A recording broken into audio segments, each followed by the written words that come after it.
Hello students, आज के व्याख्यान में आप सभी का स्वागत है। मैं doctor Ajanta Gehlot, associate professor MS college Bikaner. आज का हमारा टॉपिक है सुखवाद या हिडोनिज्म। सुखवाद की परिभाषा या उसके अर्थ को जानने से पहले ये जान लेना अनिवार्य है कि सुखवाद एक नैतिक सिद्धांत है।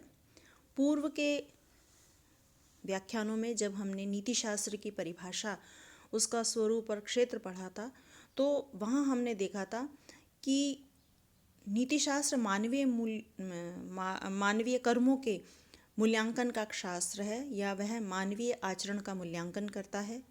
साथ ही वह मनुष्य के इस आचरण या उसके द्वारा किए गए कर्मों के मूल्यांकन के लिए कुछ नैतिक सिद्धांत भी प्रस्तुत करता है। अर्थात व्यक्ति के द्वारा किए जाने वाले कोई भी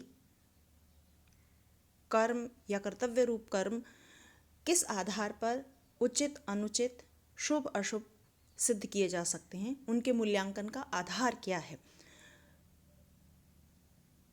इस मूल्यांकन के आधार के रूप में नीति शास्त्र, खासकर पाश्चात्य नीति शास्त्र के अंतर्गत सुखवाद, स्वार्थवाद, उपयोगितावाद, अंतःप्रज्ञावाद आदि जैसे अनेकों सिद्धांत प्रस्तुत किए गए हैं, जो अपने अपने तरीके से मानवीय कर्मों के मूल्यांकन को करने का प्रयास करते हैं।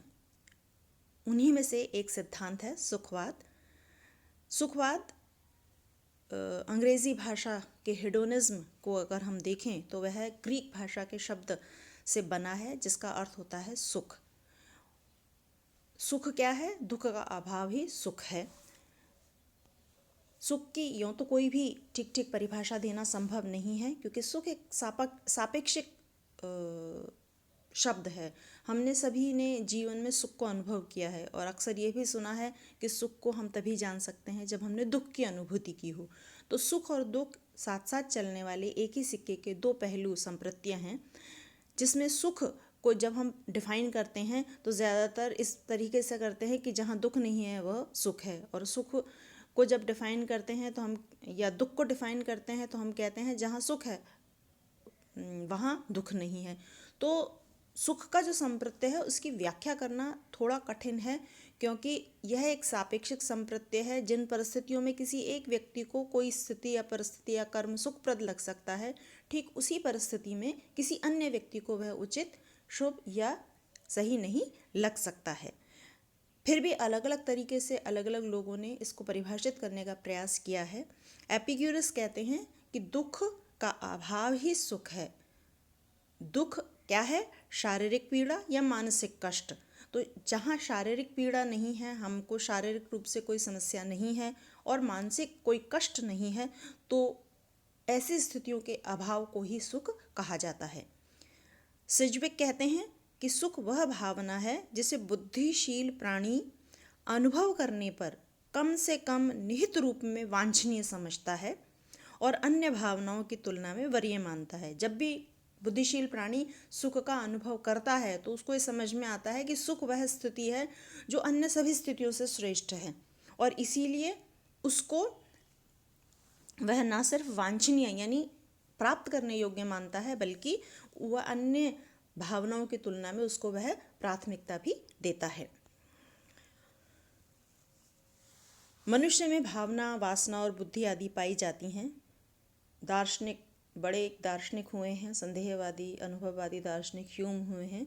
उनके अनुसार बुद्धि वासनाओं या इच्छाओं की सेविका है। Reason is handmaid to passions, यानी बुद्धि केवल वासनाओं यानी इच्छाओं के लक्ष्य की प्राप्ति के लिए सर्वोत्तम साधन ढूंढती है। यानी बुद्धि ऐसे साधनों की खोज करती है जिनकी सहायता से मनुष्य अधिकाधिक सुख को प्राप्त कर सके।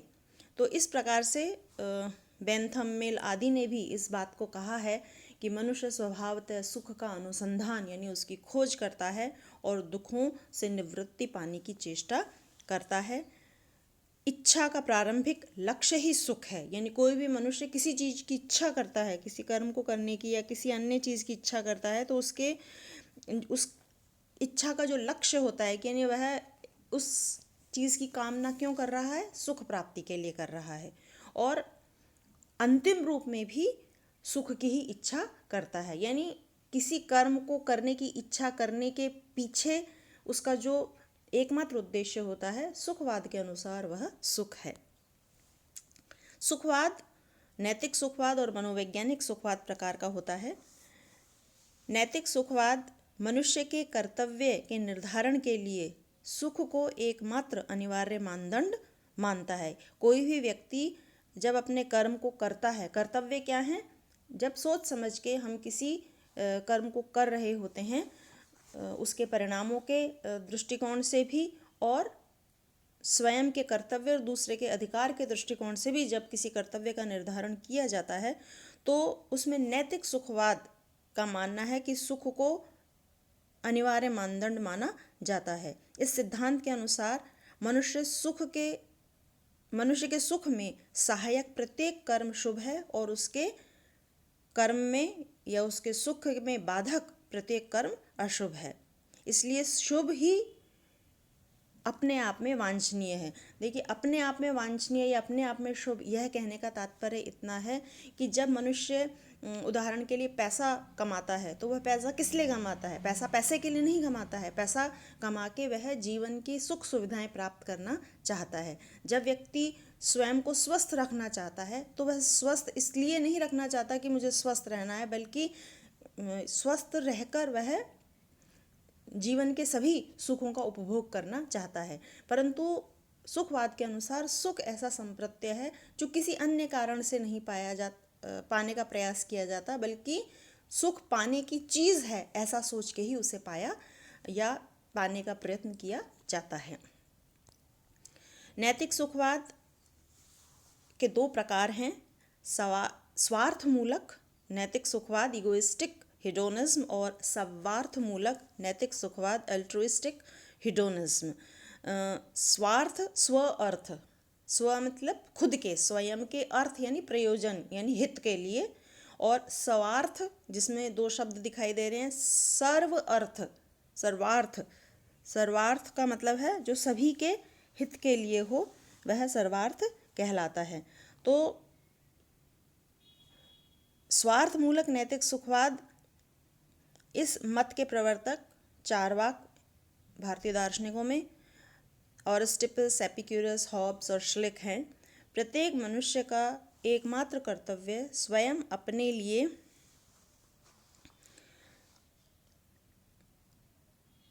अधिकतम सुख प्राप्त करना है, और जो भी कर्म इसमें सहायक होगा वह शुभ है, जो इसमें बाधक होगा वह अशुभ है। यानी ये सिद्धांत कहता है कि व्यक्ति केवल अपने लिए कर्म करता है, अपने सुख के लिए कर्म करता है, और उन्हीं कर्मों को करता है जिसको करने से केवल उसको कोई सुख या उसकी किसी हित की पूर्ति हो रही हो। इसलिए जो भी कोई कर्म मनुष्य के स्वार्थ या उसके सुख के लिए सहायक होगा वह शुभ होगा, और जो उसके सुख में बाधा पैदा करेगा वह अशुभ होगा। जबकि सर्वार्थमूलक या अल्ट्रुइस्टिक हिडोनिज्म के अनुसार, जिसके कि प्रतिपादक बेंथम, मिल और सिजविक हैं, कोई भी कर्म मनुष्य के सभी सुख में सहायक कोई भी कर्म या प्रत्येक कर्म शुभ और उसमें बाधक अशुभ है। परंतु यहाँ पर एक व्यक्ति के सुख या एक व्यक्ति के लाभ या उसके हित की बात नहीं है, बल्कि अधिकतम लोगों के हित या सुख की बात को इसके अंतर्गत रखा जाता है। नैतिक सुखवाद की जब हम आलोचनात्मक विवेचना करते हैं तो हम पाते हैं कि इस सिद्धांत का जो बेसिक कॉन्सेप्ट सुख है, दरअसल वही अपने आप में कठिनाई पैदा करता है, क्योंकि सुख को परिभाषित करना कठिन कार्य है। सुख का अनुभव भले ही हम जीवन भर करते हैं, परंतु हम उसको किसी एक रूप में परिभाषित नहीं कर सकते हैं, क्योंकि सुख, जैसा कि हमने पूर्व में भी देखा, वह एक सापेक्षिक संप्रत्यय है। किसी सुखप्रद स्थिति को कोई एक व्यक्ति के लिए जो स्थिति सुखप्रद है, किसी अन्य व्यक्ति के लिए वह सुखप्रद हो आवश्यक नहीं है। जब सीमा पर सैनिक लड़ने जाता है तो वहाँ पर अपने देश के लिए अपने जीवन को न्यौछावर करना उस सैनिक के लिए सुखप्रद स्थिति हो सकती है, परंतु एक साधारण जन के लिए अपने जीवन को गंवा देना सुखप्रद स्थिति नहीं हो सकती है। तो सुख की व्याख्या करना थोड़ा कठिन कार्य है। क्या इस सुख को मापा जा सकता है? तो ये भी एक कठिन बात है। हम कहते हैं हमें एक विशिष्ट कार्य को करने से सुख की प्राप्ति हुई, परंतु क्या उसमें जो सुख हमें प्राप्त हुआ उस सुख की मात्रा को मापा जा सकता है? या जब दो सुखों में कंपैरिजन हो, जब हमारे पास दो ऐसे कर्म हो जिसमें से हमें किसी एक का चयन करना है और उस चयन का आधार अधिकतम सुख स्वयं के लिए या अधिकतम लोगों के लिए सुख की प्राप्ति हो, तो कैसे निर्धारित करेंगे? तो वो सुख मापना भी थोड़ा कठिन है, परंतु बेंथम ने इस सुख को मापने के लिए सुख कलन या हिडोन कैलकुलस ये हमारे लिए प्रस्तुत किया था, जिसमें वो कहते हैं कि तीव्रता, अवधि, निश्चयात्मकता, निकटता, विशुद्धता आदि के आधार पर सुख को मापा जा सकता है। जैसे कि कौन सा कर्म मनुष्य को दो कर्मों में जिस कर्म की तीव्रता ज़्यादा हो या जो कर्म लंबी अवधि या लंबे समय तक टिकने वाला हो दो कर्मों में से, तो उसके आधार पर हम उन कर्मों में से चयन कर सकते हैं या उसके आधार पर उस कर्म से उत्पन्न होने वाले सुख को माप सकते हैं।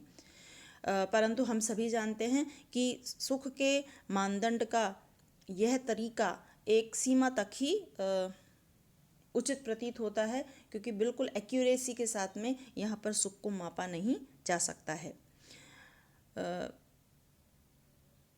सुखवाद के सिद्धांत को सभी स्वीकार करेंगे सिवाय उनके जिन्होंने अपनी सभी इंद्रियों पर नियंत्रण पा लिया है और जो सांसारिक सुखों के प्रति अब उदासीन हो चुके हैं। ऐसे जो कठोर वैराग्यवादी हैं उनको छोड़कर सभी लोग सुखवाद के सिद्धांत को मानेंगे। परंतु ये भी हम सभी जानते हैं कि सुख की जो वांछनीयता है वो सभी परिस्थितियों में नहीं होती है। कर्तव्य का तो उदाहरण नहीं है, परंतु अगर हम एक छोटे उदाहरण से इस बात को समझने का प्रयास करें तो हम देखेंगे कि मान लीजिए किसी व्यक्ति को मीठा खाना बेहद पसंद है, तो वह उसके लिए सुखप्रद स्थिति है, यानी मीठा खाने संबंधी कर्म उसके लिए शुभ है क्योंकि वह उसको सुख देता है। परंतु यदि वही व्यक्ति मीठे की बीमारी या डायबिटीज़ से प्रभावित हो तो उस स्थिति में सुख प्रद स्थिति वह उसके लिए नहीं रह जाएगी, यद्यपि मीठा खाना उसको हमेशा सुख प्रदान करता रहा है। तो ज़रूरी नहीं है कि प्रत्येक वह परिस्थिति जिसमें हमें प्रत्येक या यूँ कहें कि जीवन की सभी परिस्थितियों में सुख वांछनीय होता है। कभी कभी सुख प्रद स्थिति प्रतीत होने पर भी वह स्वीकार्य नहीं बल्कि त्याग करने योग्य होती है। यह सिद्धांत केवल सुख को ही अपने आप में शुभ मानता है, अर्थात इसके अतिरिक्त और कोई गुण स्वतः साध्य रूप में शुभ स्वीकार नहीं करता है। वो कहता है केवल और केवल सुख ही वह स्थिति है जो स्वीकार करने योग्य है। बल्कि हम जिन स्थितियों की बात करते हैं, दया, प्रेम, परोपकार, सद्गुण, वो कहते हैं ये तो केवल साधन हैं सुख या सुखप्रद स्थितियों को प्राप्त करने के, जो हालांकि ठीक प्रतीत नहीं होते हैं। धन्यवाद।